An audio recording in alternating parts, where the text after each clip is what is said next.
Graça e paz. Vim trazer uma mensagem do coração de Deus para o seu coração.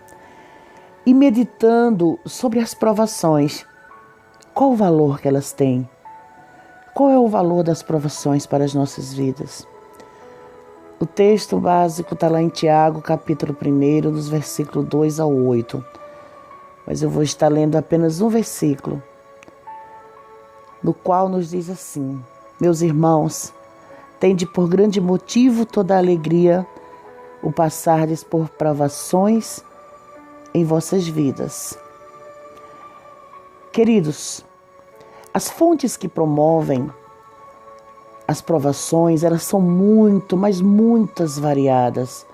As provações podem vir diretamente de Deus, a exemplo do que ocorreu com Abraão. Também podem vir de Satanás, no caso de Jó. Pode vir também do nosso semelhante, como foi no episódio em que os irmãos de José lhe intentaram e lhe fizeram o mal. E das diversas circunstâncias desencadeadas nos planos religiosos, políticos, sociais, econômicos, dentre tantos outros. Não obstante, uma coisa é absolutamente certa: Deus está monitorando cada uma delas, visando a nossa edificação. Ao sentir esse desejo de estar dividindo com vocês, concernente a esse assunto, eu quero relacionar aqui 3 itens que vão trazer um ensino poderoso à sua vida, e é necessário. Vamos falar sobre o imperativo das provações. Tiago, capítulo 1, no versículo 5. Até o presente momento, ainda não me chegou nenhum irmão, não me chegou ainda nenhuma irmã pulando de contentamento em brados de alegria, confessando: pastora, eu estou muito, mas muito feliz, porque a minha vida está cheia de provações. Imagine alguém chegando a você dizendo: olha, à medida que os meus problemas aumentam, a minha alegria transborda. Talvez ficássemos assustados, acharíamos estranho. Por uma razão muito simples: não estamos observando e nem obedecendo ao imperativo do que a palavra no livro de Tiago diz no versículo 2. Tende por motivo de toda a alegria o passar por várias provações. Pulamos sim de contentamento quando recebemos as bênçãos. Entende-se por bênçãos tudo aquilo que sacia nosso desejo de ter e de possuir. Além do que proporciona também o bem-estar. As bênçãos de Deus na nossa vida, ela inclui tanto aquelas que produzem prazer, como aquelas que causam dor. Quando o apóstolo Paulo ele recebeu o espinho na carne, este causava-lhe dor e sofrimento, mas era a bênção de Deus na vida do apóstolo. Sem a bênção do espinho, ele poderia se ensoberbecer e, consequentemente, envergonhar o evangelho. O desafio de encarar com alegria as provações foi vivenciada por vários personagens da Bíblia. E eu vou destacar aqui alguns deles. Por exemplo, Abacuque, o profeta Abacuque. A disposição do coração do profeta era louvar ao Senhor a todo custo, ainda que a esterilidade ela prevalecesse, paralisando toda fonte produtiva. Abacuque louvaria a Deus na sua salvação, o Deus da sua vida.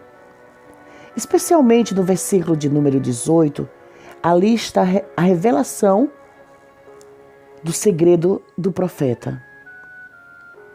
Abra a Bíblia e leia. Você vai saber que o motivo da sua alegria estava fixado em Deus, estava focado em Deus. Quando a fonte da nossa alegria ela consiste nas bênçãos que Deus oferece e não no Deus que oferece as bênçãos, a nossa alegria ela vai estar fadada à estabilidade, à nossa fé. A fraqueza e ao nosso relacionamento com Deus, ele vai ficar certamente confuso. Infelizmente, em nossos dias, muitas pessoas vão ao templo com um único objetivo. Isso mesmo, receber as bênçãos de Deus. Desejam a cura de uma enfermidade, o emprego, a restauração da empresa que está às portas da falência, um livramento, enfim, procura a solução de problemas que atinge a todos os mortais. Não constitui pecado buscar a Deus, de forma alguma buscar a bênção de Deus. Jesus mesmo, ele nos incitou a pedir. Porém, erramos o alvo quando fazemos da dádiva divina o nosso Deus. Erramos também quando a busca da bênção é o fator que motiva a nossa ida aos cultos.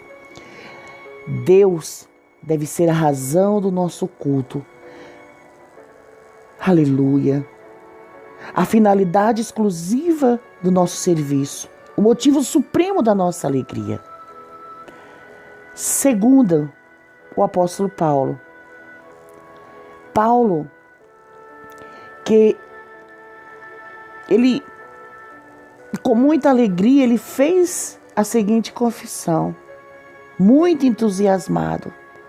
Ele disse, sim, diversas vezes, e me considero tudo como perda, por causa da sublimidade do conhecimento de Cristo, meu Senhor, por amor do qual perdi todas as coisas e considero como refúgio para estar com Cristo. Demonstrou em seu ministério que realizava a missão para o qual ele foi chamado com alegria, como um presente que recebera do Senhor, e não como um fardo a ser suportado. Tem muitas pessoas que têm o seu chamado, que têm a sua obra na casa de Deus como um fardo difícil de suportar. Queridos, apesar das provações que lhes sobreviam, das dores, das perseguições, de tudo que ele passou, ainda em Filipenses, encontramos a razão porque Paulo transmite tanto entusiasmo e também muito contentamento.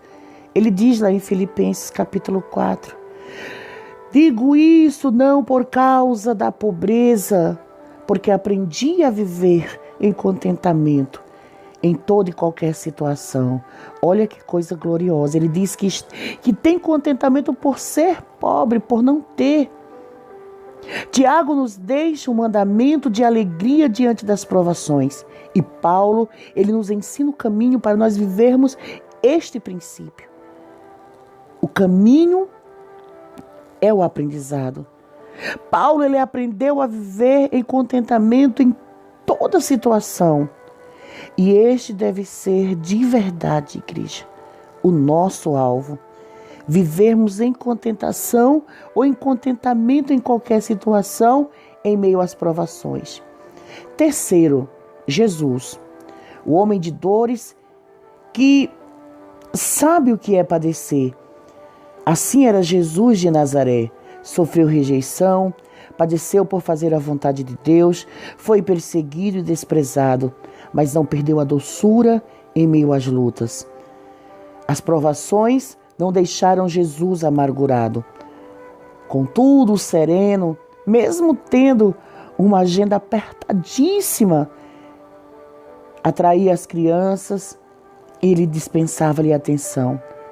Apesar das dificuldades, apesar das lutas, contemplava e ensinou os seus discípulos a contemplar os lírios e as aves do céu. Instruiu-os a cultivar a arte da contemplação. Ensinou-lhes a vencer todas as lutas e todas as inquietações do cotidiano, tirando lição da natureza. Jesus tinha motivos para ter e ser um homem amargo, para ter muito ódio. Foi traído pelo preço de um escravo, trocado por um homicida, crucificado como malfeitor. Senhor das suas emoções e fiel guerreiro contra o ódio e a amargura, Jesus optou pelo amor. Mesmo crucificado, tendo ali naquele momento as mais diversas dores, não lhe faltou ternura para transmitir graça e perdão àqueles que só lhe causavam males. Seguimos os passos do nosso Mestre quando temos alegria, serenidade e ternura nas provações. Digo para você que as provações, ela vem para nos formar e nos fortalecer. Queira Deus que essas palavras ela venha te ajudar a crescer e ser um cristão melhor. Aprenda a ter alegria nas provações. Deus abençoe. Eu sou a pastora Anaí Ribeiro e digo para você, fica crente, porque Deus é bom o tempo todo.